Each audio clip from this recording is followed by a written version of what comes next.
జహా నా పహుంచే రైలు గాడి వహా పహుంచే మార్వాడి అంటే రైలు గాడి కూడా వెళ్ళలేని చోటుకి మార్వాడి వెళ్తాడు అనేది ఒక నానుడి. అంటే వాళ్ళ ఆంటర్ప్రినరియల్ స్పిరిట్కి, వాళ్ళ బిజినెస్ ఎంటర్ప్రైజ్కి అవకాశాలు ఎక్కడుంటే అక్కడ అందిపుచ్చుకునే ఒక స్కిల్కి హైలైట్ చేసే ఒక నానుడి అనమాట ఇది. అయితే ఇప్పుడు మనం దీని గురించి ఎందుకు మాట్లాడుతున్నాం? ఎందుకంటే తెలంగాణలో గత కొన్ని రోజులుగా మార్వాడి గో బ్యాక్ అనే స్లోగన్స్ ఊపందుకున్నాయి.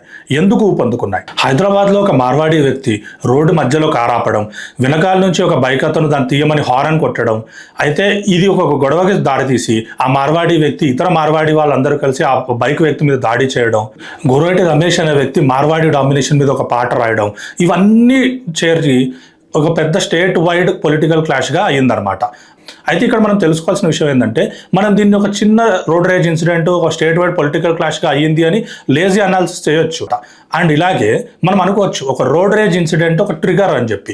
బట్ ఇలాంటి ట్రిగర్స్ ఎప్పుడు అవుతాయంటే ఇయర్స్గా ఒక అక్యుములేటెడ్ ఫ్రస్ట్రేషన్ ఉండడం.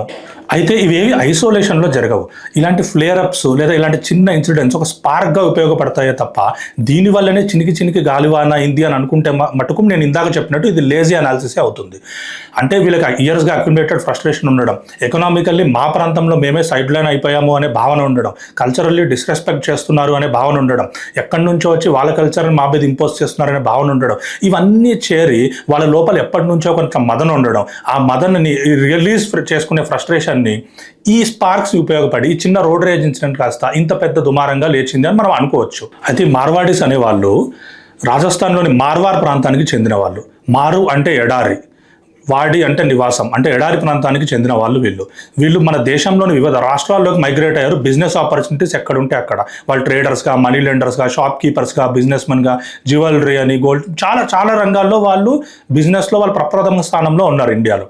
అయితే మనకి 19th సెంచరీలో నిజాం పాలనలో ఉన్నప్పుడు మనం హైదరాబాద్కి వాళ్ళు మార్వాడి చాలా పెద్ద ఎత్తున ఇక్కడికి వలస వచ్చారు.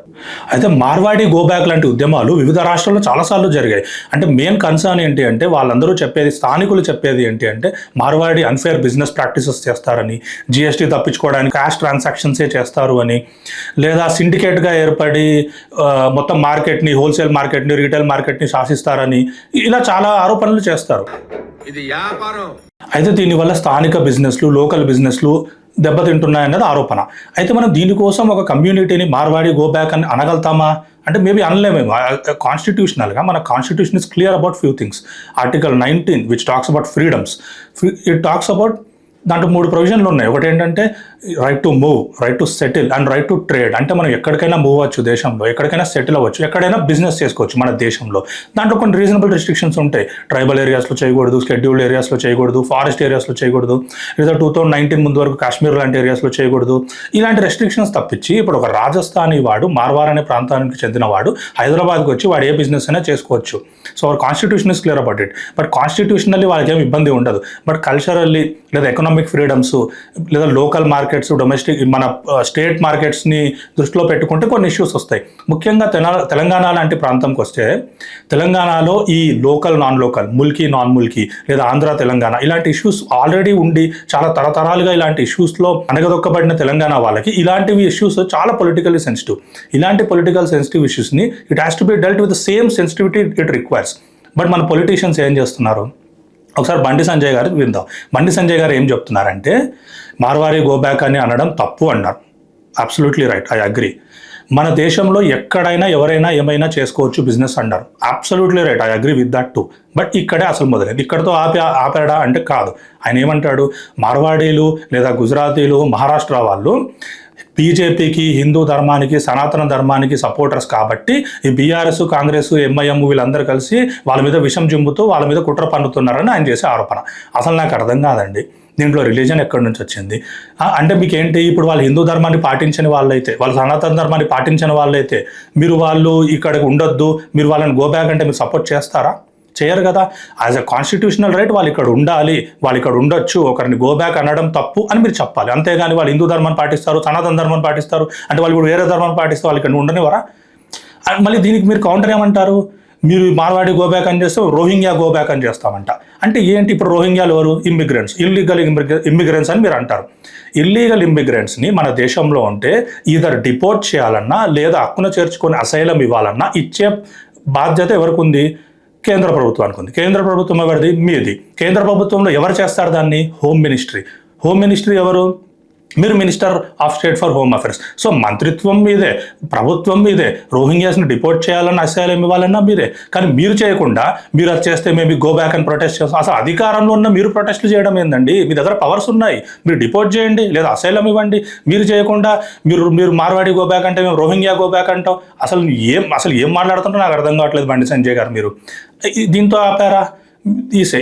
ఈ క్లాషెస్ని ఆపడం పక్కన పెట్టి మీరు ఇంకా ఏమంటారు? మీరు డ్రై క్లీనింగ్ బిజినెస్లు, ఫ్రూట్ మార్కెట్లు, ఫ్లవర్ మార్కెట్లు అన్నీ ఒక కమ్యూనిటీ వాళ్ళే, ఒక మైనారిటీ వాళ్ళే రన్ చేస్తున్నారు అంటారు. మీరే అంటున్నారు. ఫస్ట్ మీరు ఏమన్నారు తెలుసా? బీజేపీ మన మార్వాడి వాళ్ళు బిజినెస్ చేస్తుంటే మన దేశ జీడిపికి ఎంత కాంట్రిబ్యూట్ చేస్తున్నారు, వాళ్ళు ఏమైనా అన్యాయం చేస్తున్నారు అన్నారు. Absolutely correct. మరి ముస్లిమ్స్ ఫ్రూట్ మార్కెట్లు, ఫ్లవర్ మార్కెట్లు, డ్రై క్లీనింగ్ షాపులు చేస్తే వాళ్ళు దేశ జీడిపికి కాకుండా మీ వాట్సాప్ డీపీకి కాంట్రిబ్యూట్ చేస్తున్నారా? అది కరెక్ట్ అన్నప్పుడు ఇది కూడా కరెక్టే కదా. మీరు చేయాల్సింది ఏంటి? ఈ గొడవలు సద్దుమణిగేలా చర్యలు తీసుకోవడం. As a central government, as union minister of state for home affairs మీరు చేయాల్సింది అది.